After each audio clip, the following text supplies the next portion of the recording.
Elder Counselor Zeph stood in the central chamber of Velora Prime's planetary council building. His blue skin was pale with fear, and his forearms shook as he watched the screens around him. Each screen showed the same terrible sight. Now black ships filled the sky above his beautiful world. The ships belonged to the Krex Dominion, and everyone in the galaxy knew what that meant. The Krex had come to take their world, Zeph's people. The Velthani had never known war. Their planet was peaceful and green, covered in farms and gardens. They grew food for many worlds across the galaxy. The Velthani were gentle beings who had never hurt anyone. They did not even have weapons. Why would they need weapons when everyone was kind to each other? But the Krex were not kind. The Krex took worlds by force. They killed anyone who tried to stop them. They turned free people into slaves. And now they wanted Velora Prime. Elder Zeph said one of his assistants, a young female named Lyra. Her voice was full of panic. He says if we do not give up in 1 hour, they will start bombing our cities. Zeph closed his large dark eyes. His people had no way to fight back. They had no warships, no soldiers, no weapons of any kind. The Velthani had always believed that being peaceful would keep them safe. They were wrong. Send out the call. Zeph said quietly. Sir? Lyra asked. Send out the emergency call to every world in the galaxy. Tell them we need help. Tell them the Krex are going to destroy us if no one comes. Zeph's voice grew stronger. One out there must be willing to help us. Lyra nodded and ran to the communication center. Within minutes, she had the emergency broadcast ready. The message would go out on every known frequency. It would reach hundreds of worlds across the galaxy. This is Elder Counselor Zeph of Velora Prime, the message began. We are a peaceful people with no weapons and no way to defend ourselves. Our children are hiding in their homes. Our farms are burning. Please, if anyone can hear this message, we need your help. We are dying. The message went out across space, traveling at the speed of light to distant stars. On dozens of worlds, the message was received and translated. Advanced civilizations heard the plea for help from the peaceful farmers of Velora Prime. One by one, they all said no. The Altarians were the first to respond. Their message was polite but firm. We are sorry for your situation, but our laws do not allow us to interfere in the conflicts of other species. We wish you peace. The Centauri Federation was next. Our military forces are already committed to protecting our own borders. We cannot spare ships for your defense. Find another solution. The Andromedan Assembly did not even bother to reply. More responses came in over the next hour. The Zephyrians said they were too far away. The Crystalline Collective said they did not get involved in organic conflicts, the neural network claimed. Their calculations showed that helping would cause more harm than good. Every advanced species in the galaxy had an excuse. None of them would help. Zeph felt his hope dying as each rejection came in. His people were going to die, and no one cared. The Krex ships were already beginning their attack runs. Explosions lit up the sky as they destroyed the few orbital stations the Velthani had built, but far away, in a small solar system near the edge of the galaxy. Something different was happening. Captain Jake Morrison was drinking coffee on the bridge of the UES Endeavor when the distress call came in. The Endeavor was a human exploration ship, not very big and not very impressive by galactic standards. Most alien species barely knew humans existed. Earth had only made contact with the galactic community 20 years ago, and most aliens thought humans were just another weak species from a quiet world. They were very wrong about that. Captain called Lieutenant Amy Foster from the communications station. I'm picking up an alien distress call. It's on multiple frequencies and it sounds urgent. Morrison set down his coffee cup. It was a tall man with dark hair and calm blue eyes. He had served in Earth's military for 15 years before joining the space exploration program. Like most humans, he had grown up on a world that was constantly trying to kill him. Hurricanes, earthquakes, volcanoes, deadly animals, diseases, and 1,000 other dangers had shaped every human who ever lived. Let's hear it, Amy, Morrison said. The bridge speakers crackled to life with Zeph's desperate message. The ship's computer quickly translated the alien language into English. As Morrison listened to the plea for help, his expression grew serious. "Amy, where is this Velora Prime?" he asked. Lieutenant Foster worked at her console for a moment. "It's about 6 light-years from here, Captain. The system is called Velora. According to our star charts, it's inhabited by a peaceful agricultural species." Morrison stood up and walked to the main screen. He could see the stars stretching. Out in all directions, somewhere out there, innocent people were dying while their calls for help went ignored. "What about the Krex Dominion?" Morrison asked. What do we know about them? Lieutenant Commander Ryan Clark spoke up from the weapons station. Clark was Morrison's second in command, a stocky man with red hair and green eyes. "They're bad news. Captain, our intelligence reports say they've conquered over 30 worlds in the last 50 years. They use fear and violence to control everyone they meet." Morrison nodded. He had read the same reports.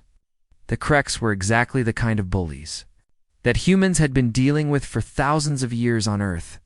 The only difference was that these bullies had spaceships. "Captain," Amy said, "I'm detecting responses to the distress call. Let me put them on screen." The main display showed dozens of rejection messages from various alien civilizations. Morrison read them with growing anger.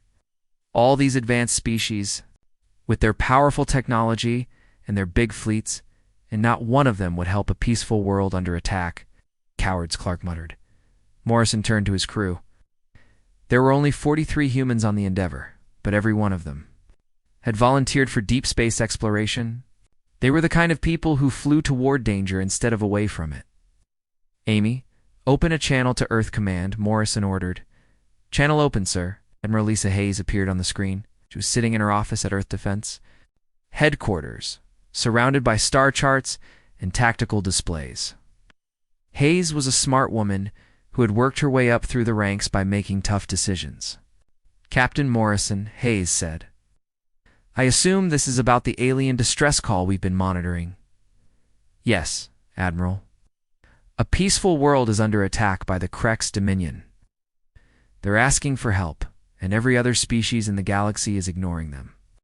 Hayes leaned back in her chair. "What are you asking for, Jake?" Morrison looked at his crew, then back at the Admiral. "Permission to investigate, ma'am. We're the closest ship to their position." "You know what you're asking for," Hayes said. "If you go there, and the Krex are really attacking, you might have to fight. The Endeavor isn't a warship." "No, ma'am, but we're humans. And humans don't walk away when innocent people need help." Hayes was quiet for a long moment. She knew Morrison was right. It was not in human nature to ignore cries for help. Earth's history was full of stories about people who risked everything to save strangers. It was what made humans different from most species in the galaxy. "Permission granted, Captain," Hayes said finally. "But be careful. You don't know much about Krex military capabilities." "Understood, Admiral." Morrison out. The screen went dark. Morrison turned to his crew and saw the same determination in their eyes that he felt in his heart. "Amy, set course. For the Velora system. Maximum speed." "Course set, Captain." "Ryan, make sure all systems are ready for anything." "Already on it, sir." As the Endeavor jumped to faster-than-light speed, Morrison thought about the message they had heard. An entire world of peaceful people was about to die, and the galaxy's most powerful civilizations had turned their backs on them. But they had not counted on the humans. They had not counted on a species that came from a world so dangerous that surviving to adulthood was considered an achievement. They had not counted on people who had learned that sometimes the only way to stop a bully was to hit back harder than they hit you.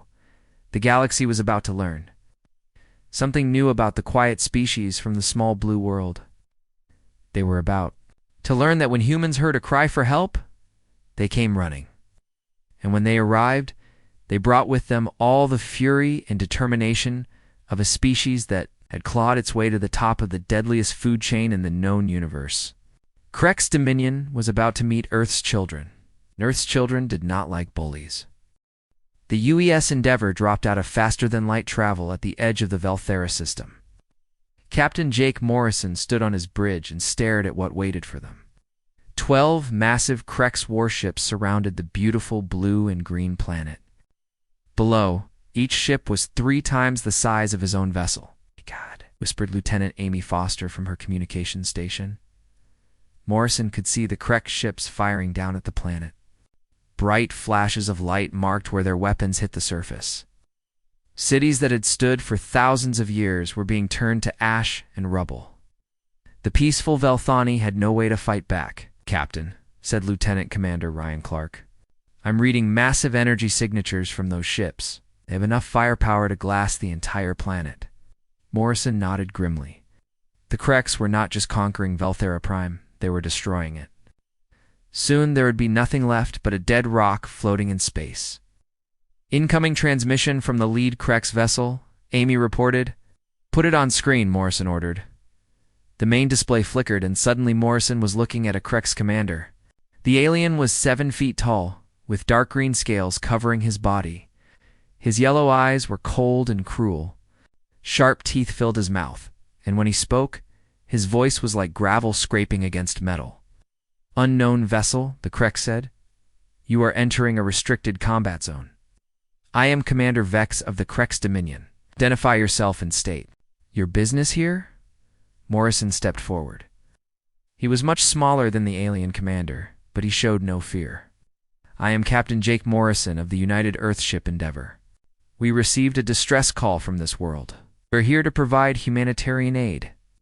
Commander Vex threw back his head and laughed. It was a harsh, ugly sound.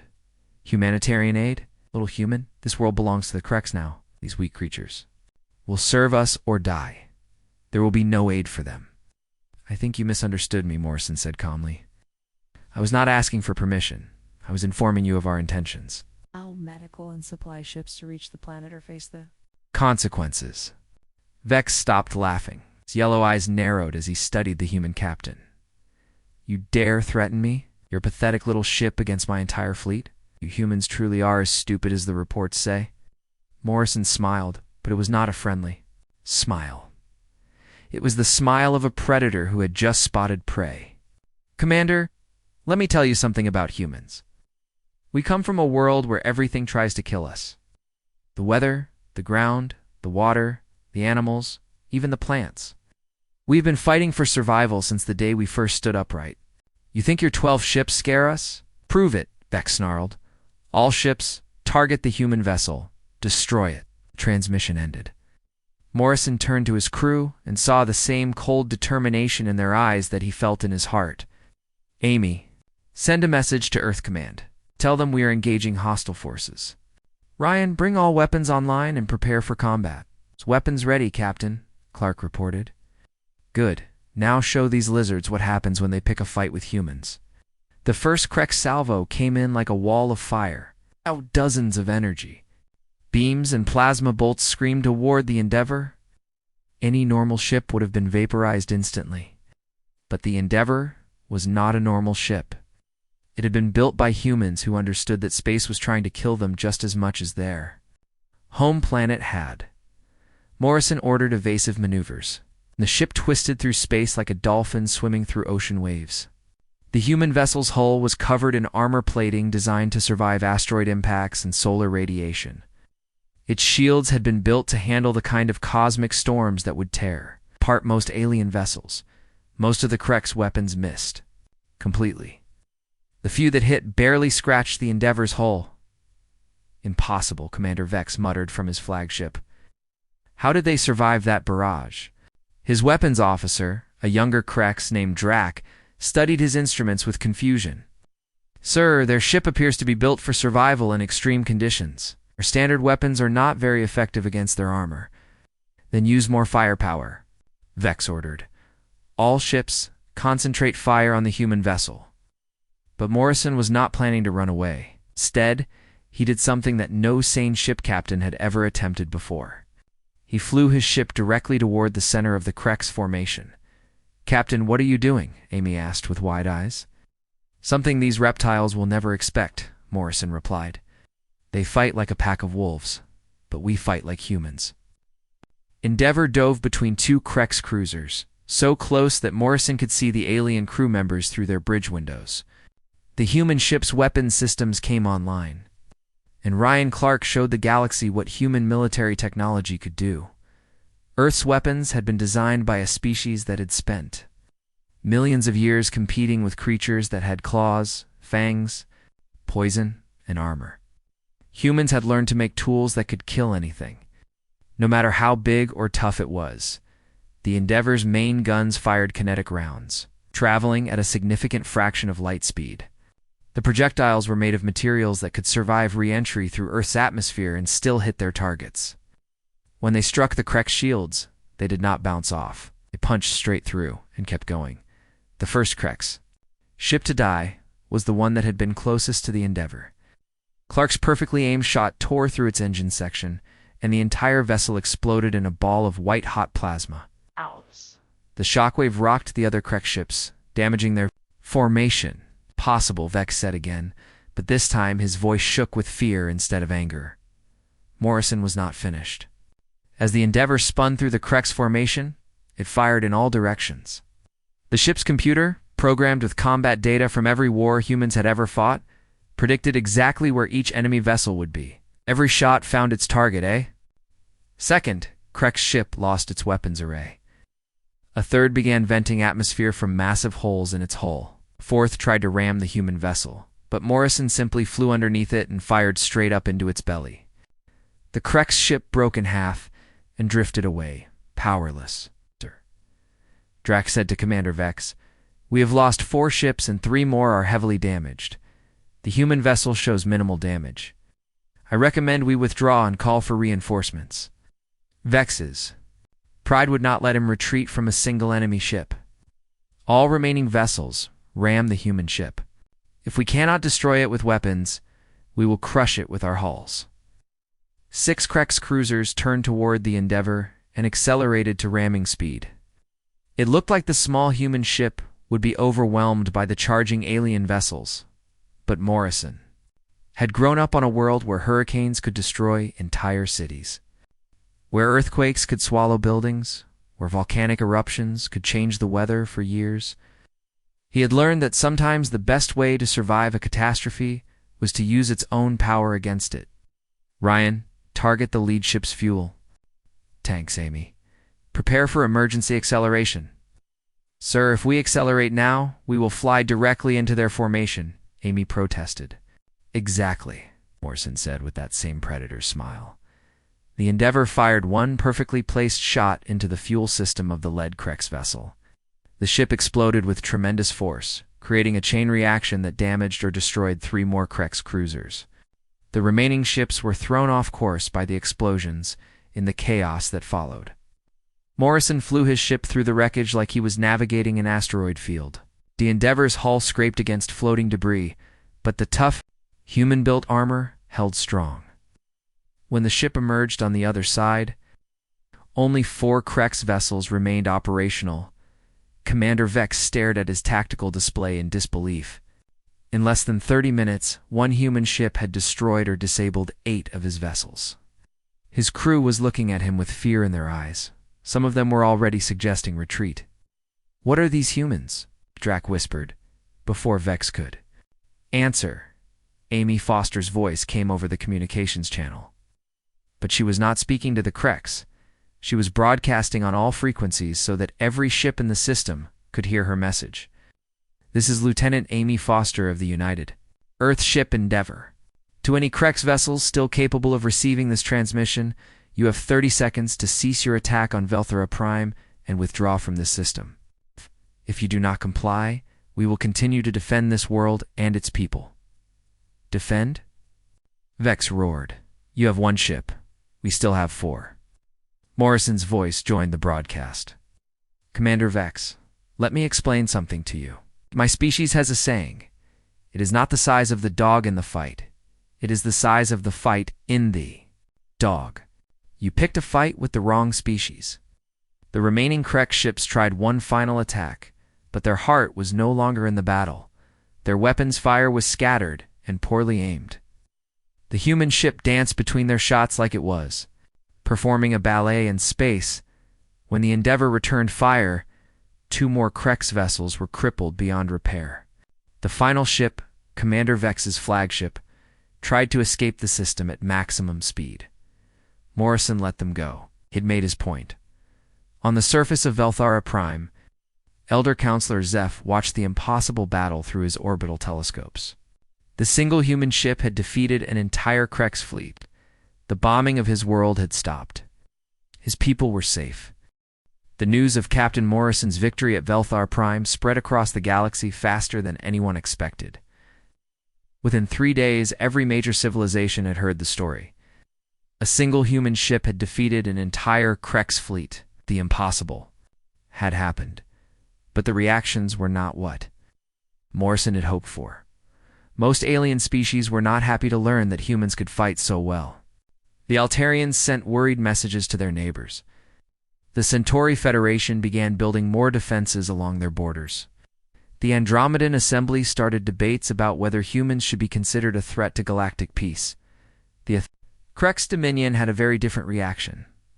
They were furious.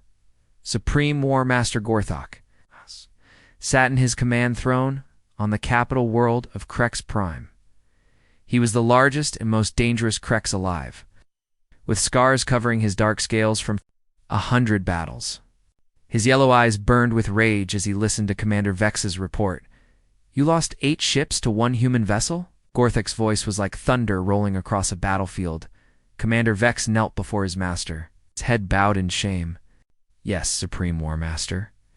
The humans fight like nothing we have ever seen. Their ship was faster and stronger than our intelligence reports indicated. Their weapons cut through our shields like they were made of air." Gorthok stood up from his throne. He was 9 feet tall, and his presence filled the room with menace. "The humans have made a mistake. They think they can challenge the Krex Dominion and win. We will show them what happens to species that defy us." "What are your orders, Supreme War Master?" Vex asked. "Gather our finest battle commanders. Prepare 3 full armadas. We will crush these humans and show the galaxy that the Krex rule through strength. No one challenges us and lives." But while the Krex were planning their revenge, something else was happening across the galaxy. Other worlds that had been conquered by the Krex were beginning to hope. On the mining world of Astoria 7, the enslaved Astorians whispered about the humans who had saved Veltora Prime. In the factories of Korbic Station, the workers dreamed of freedom. On dozens of worlds, oppressed people began to believe that maybe, just maybe, someone would come to help them too. These whispers reached Earth through various channels. Refugees, traders, and even some sympathetic aliens began sending messages. To human space, each message was the same. "Please help us. Krex are destroying our homes. We heard you saved the Velthani. Can you save us too?" Admiral Lisa Hayes read these messages in her office at Earth Defense Headquarters. Each one broke her heart a little more. How could she ignore the cries for help from so many innocent people? But how could she risk human lives in battles across the galaxy? The decision was made for her when the emergency session was called. Representatives from the major human governments gathered in Geneva for the most important meeting in Earth's history. The president of the United Earth Federation spoke first. "Ladies and gentlemen, we face a choice that will define humanity's place in the galaxy. Do we stay quiet and safe in our own corner of space, or do we stand up for those who cannot defend themselves?" The debate went on for hours. Some argued that humans should not get involved in galactic politics. Others said that it was humanity's duty to help the oppressed. In the end, the vote was unanimous. Earth would answer the call for help.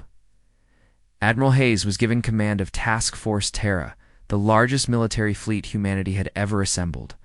12 ships, including 6 heavy cruisers, and the new flagship UES Retribution. 3,000 of Earth's finest military personnel would carry the message to the galaxy that humans protected the innocent.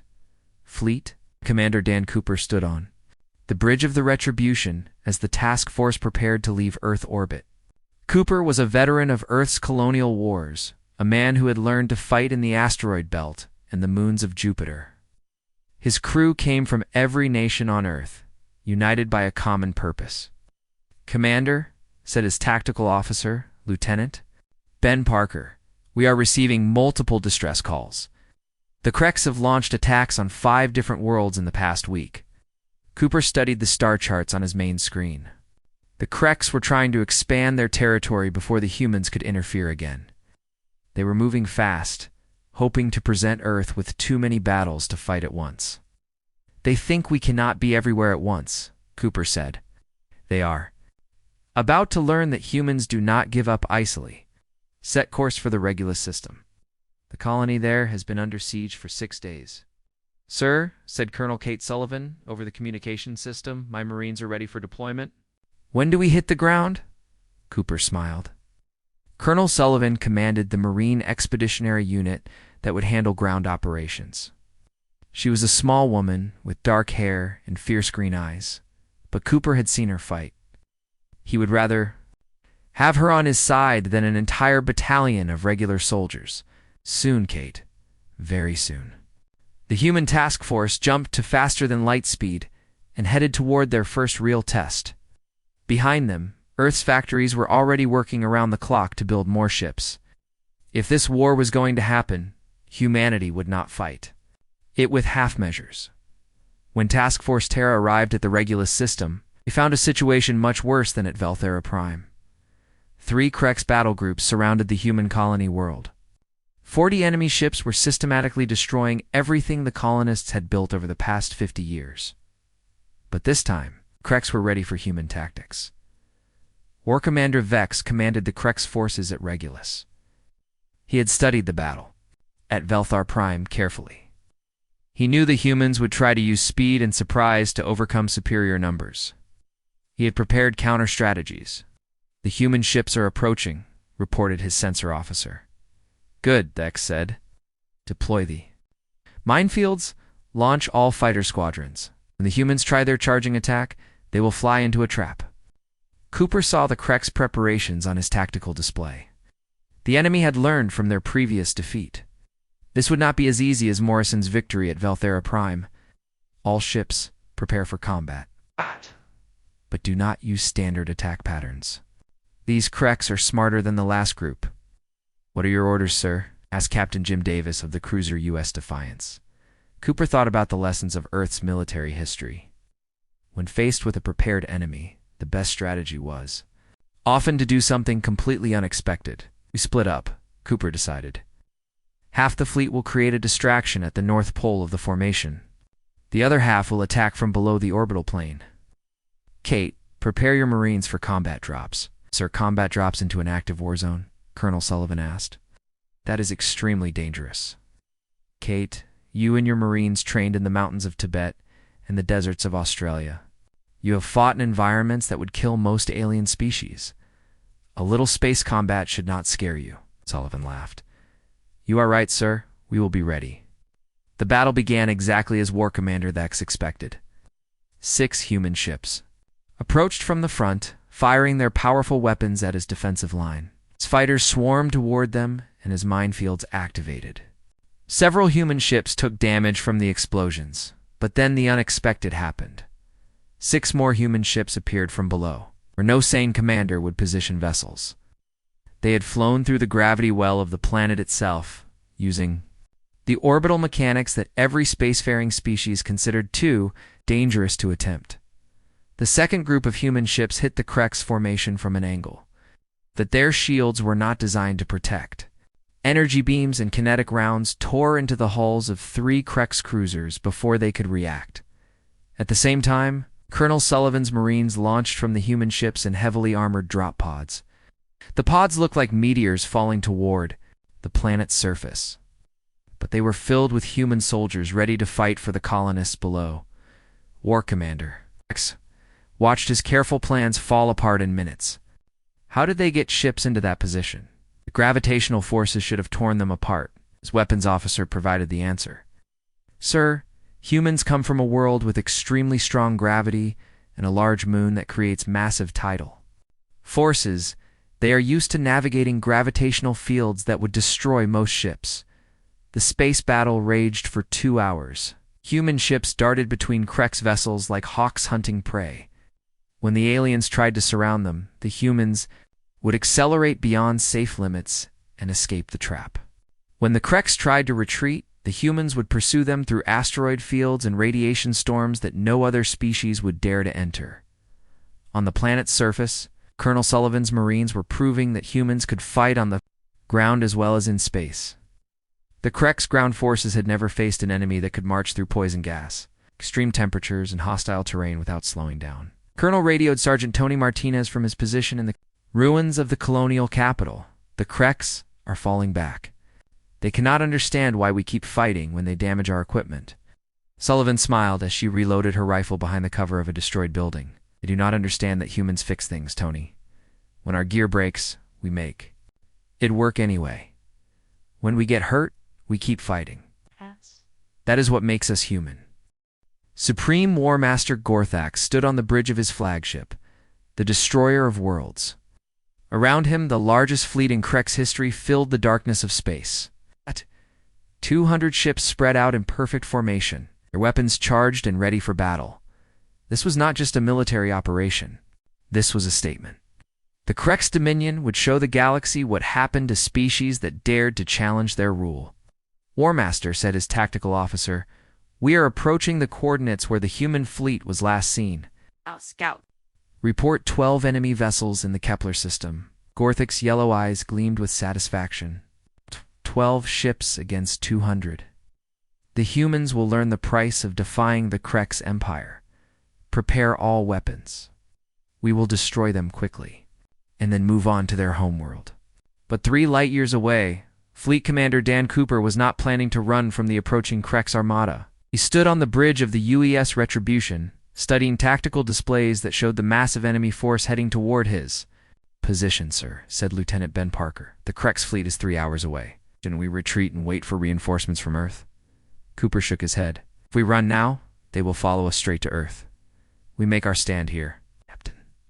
Alex Johnson of the UES Defiance appeared on the communications screen. Johnson was young for a ship commander, but he had proven himself during the battle at Regulus. His dark eyes showed no fear as he looked at Cooper. Commander, my ship is ready for whatever you have planned. But I have to ask, what exactly are we going to do against 200 enemy vessels? Cooper smiled, but it was not a pleasant expression. It was the smile of a man who had grown up on a world where the impossible happened every day. Alex, let me tell you about something called the Terran Gambit. It is a strategy we use when the odds are completely against us. Instead of doing what the enemy expects, we do something so crazy that no sane species would ever attempt it. And what might that be, sir? We charge straight into the center of their formation and make them fight us at close range. The bridge of the Defiance went silent. Even through the communication screen, Cooper could see the shocked faces of Johnson's crew. Sir Johnson said carefully, that sounds like suicide. Only if you think like a normal species, Alex. But we are not a normal species. We are humans. We come from a world where volcanic eruptions, earthquakes, and hurricanes are just Tuesday afternoon entertainment. Our ancestors survived ice ages and asteroid impacts. We did not get to the top of our food chain by being reasonable. Captain Johnson grinned. When do we start this insane plan of yours? As soon as Chief Engineer Maria Santos finishes her modifications to our ships. Maria, are you ready? Chief Santos appeared on another screen. She was a small woman with grease stains on her uniform and tired eyes that sparkled with determination. Behind her, Cooper could see her engineering team working frantically on some kind of equipment. Almost ready, Commander? The new kinetic ram systems on all ships. The armor plating has been reinforced with materials we borrowed from asteroid mining equipment, and we have loaded every ship with enough nuclear mines to turn this star system into a fireworks display. Excellent. How long until the Kreks arrive? 2 hours and 37 minutes, sir. Cooper nodded. All ships prepare for combat. Is going to be the kind of fight that people tell stories about for 1,000 years. When the Krek's armada finally arrived at the Kepler system, they found the 12 human ships waiting for them in a tight formation near the system's primary star. The humans were not running. They were not hiding. They were positioned exactly where any military academy would teach you never to put your fleet. Foolish, Gorthak muttered. They have trapped themselves against the star. They cannot retreat. And the solar radiation will interfere with their shields. "Shall we surround them and force their surrender?" asked his tactical officer. "No, we destroy them completely. Begin the attack." The Krex fleet opened fire with enough energy to crack a moon in half. Hundreds of plasma beams and particle cannons lit up the darkness of space as they converged on the human position. But something unexpected happened. The human ships did not try to avoid the incoming fire. Instead, they accelerated directly toward the Krex formation. "Impossible," Gorthok said. "They are flying into our weapons fire." Captain Johnson pushed his ship to maximum acceleration as energy beams flashed past his hull. The Defiance was built tough, designed to survive the kind of space debris and radiation that filled Earth's solar system. The Krex weapons that hit his ship caused damage, but not enough to stop him. "Engineering." Johnson called over the ship's communication system. "How are we holding up?" Maria Santos's voice crackled through the speakers. "Well, integrity is at 70% and falling. But the engines are still running, and the weapons are fully operational. Keep flying, Captain. We will keep her together." The human fleet plunged deeper into the Krex formation, their ships taking damage, but never slowing down. Cooper's plan was working exactly as he had hoped.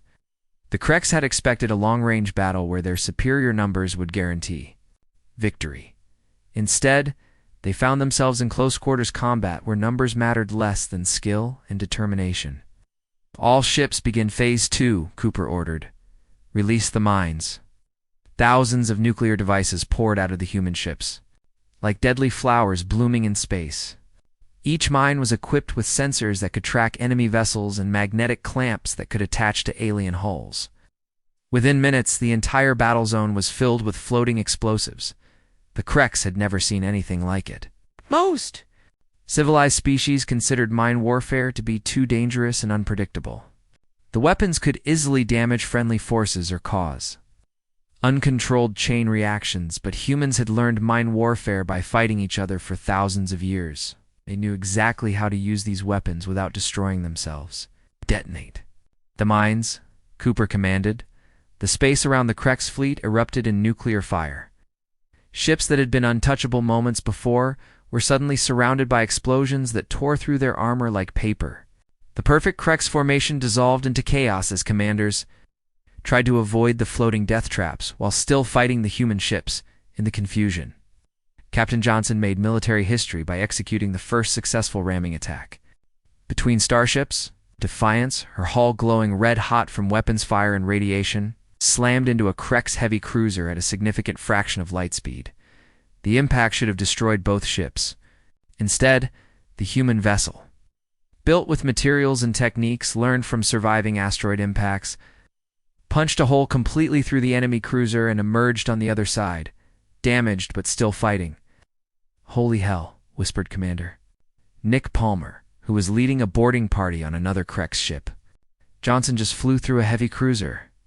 Palmer and his Marines were fighting their way through the corridors of a captured Krex vessel. The aliens had filled the ship with toxic gas, hoping to kill the human boarders.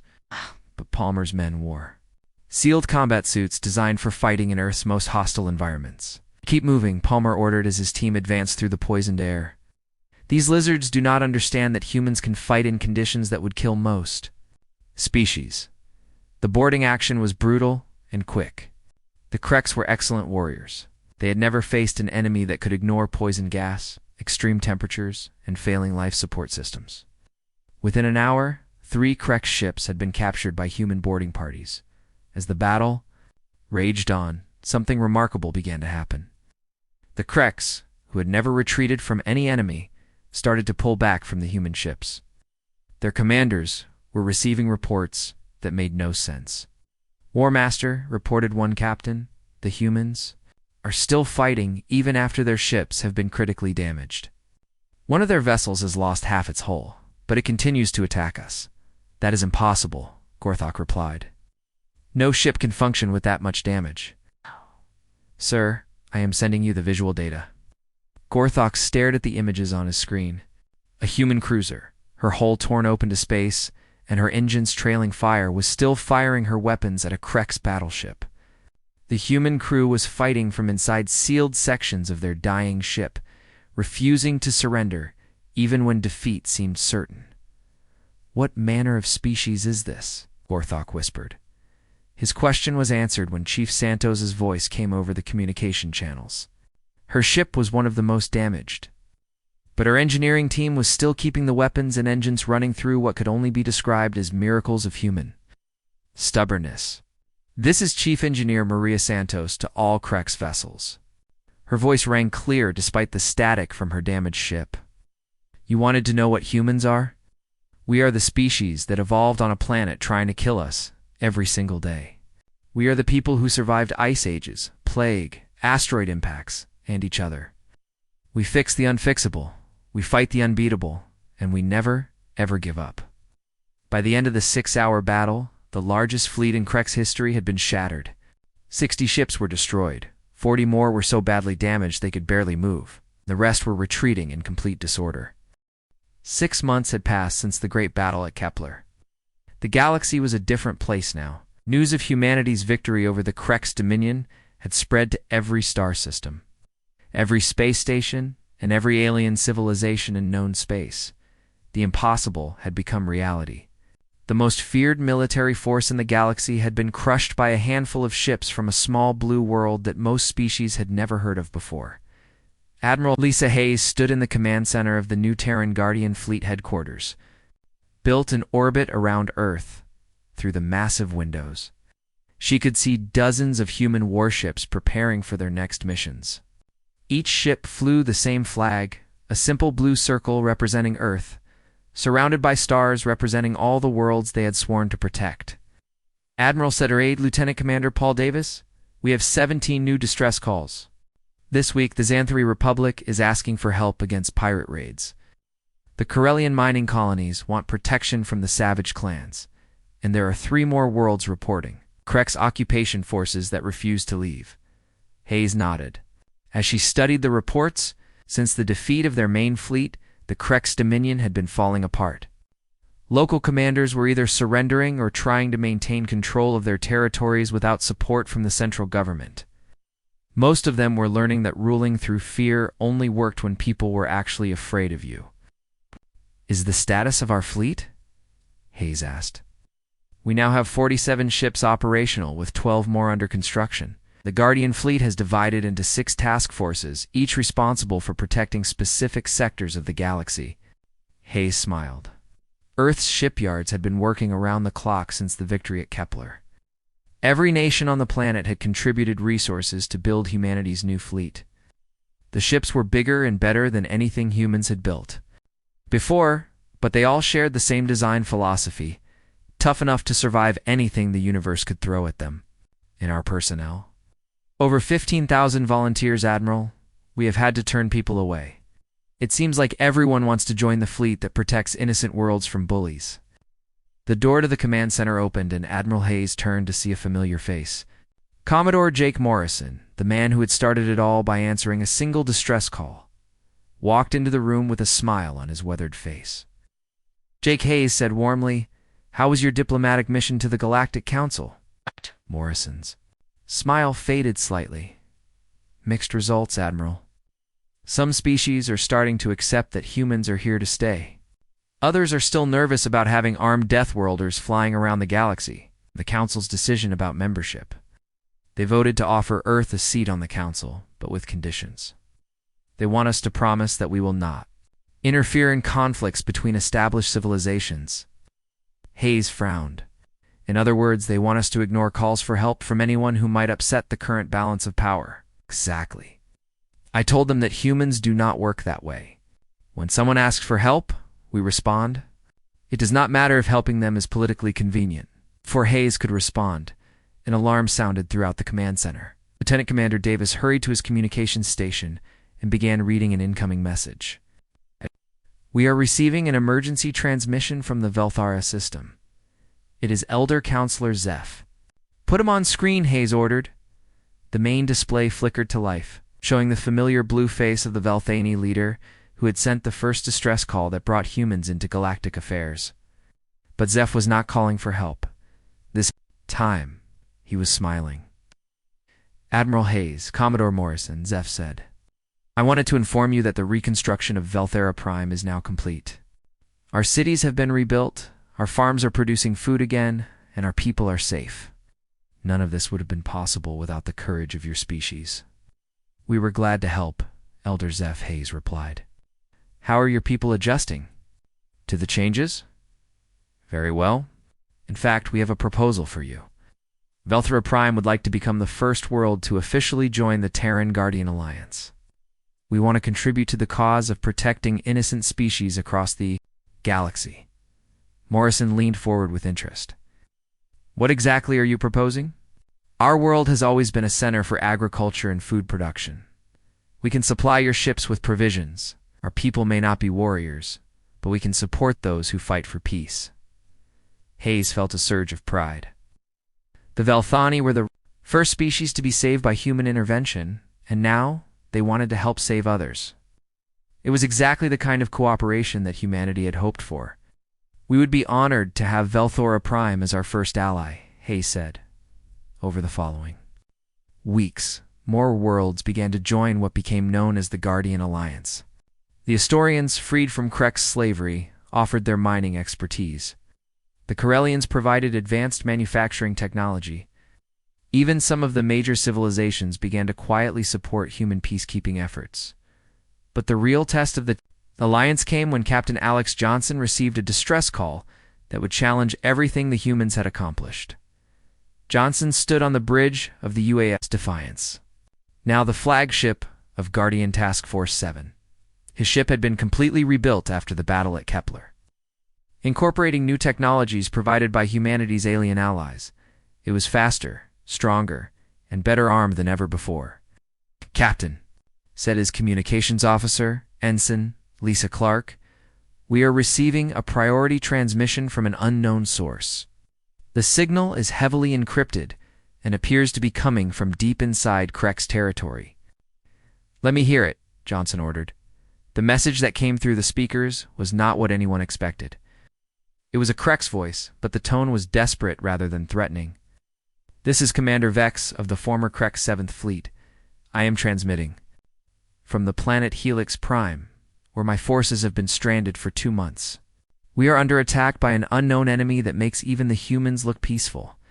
Our weapons are useless against them. Our ships are being destroyed faster than we can deploy them. I am requesting. I am asking for help from the Terran Guardian Fleet. The bridge went silent. Commander Vex was the same Krex officer who had threatened Captain Morrison at Velthar Prime. He was asking the humans he had once tried to kill to save his life. Sir Ensign, Clark said quietly, what do we do? Johnson thought about everything that had happened since that first distress call from Elder Zeph. Humans had entered Galactic affairs because they refused to ignore cries for help. They had fought the Krex, not out of hatred, but because innocent people were being hurt. If humans only helped the species they liked, they would be no better than the civilizations that had ignored Velthera Prime. Set course for Helix Prime, Johnson ordered. Maximum speed. Sir, the crew might not understand why we are helping our former enemies, his tactical officer warned. Johnson activated the ship's communication system so his entire crew could hear his words. This is the captain speaking. We have received a distress call from Krek's forces under attack by an unknown enemy. I know that many of you lost friends fighting the Kreks. I know they were our enemies. But that does not matter. When someone asks for help, humans respond. No matter who they are, no matter what they have done before. That is what makes us different from every other species in the galaxy. The response from his crew was immediate and unanimous. They would follow their captain into battle to save the lives of former enemies, because that was what humans did. When the Defiance arrived at Helix Prime, they found a battle unlike anything they had ever seen. Strange ships with technology that defied understanding were systematically destroying everything in the system. The unknown enemy showed no interest in conquest or negotiation. They simply destroyed everything they encountered. The battle that followed became legendary throughout the galaxy. Human ships fought alongside Krek's vessels to defend a world neither species had any reason to care about. Captain Johnson and Commander Vex coordinated their tactics, sharing information and resources to fight an enemy that threatened everyone. When the smoke cleared, the mysterious attackers had been driven off, and Helix Prime was safe. But more importantly, something had changed. In galactic politics, the sight of humans and Krex fighting together sent a message to every species in known space. The Terran Guardian fleet did not play favorites. They protected everyone. 1 year after Elder Zeph's first distress call, Admiral Hayes stood before the Galactic Council for the final vote on Earth's membership. Representatives from hundreds of species filled the Great Chamber, watching as the human admiral prepared to speak. "Honored delegates," Hayes began, "when my species first heard a cry for help from Velora Prime, we faced a choice. We could have stayed safe in our own corner of the galaxy, or we could risk everything to help strangers in need. We chose to help, and that choice has defined everything we have done since." She paused, looking at the faces of aliens who had once feared or ignored humanity.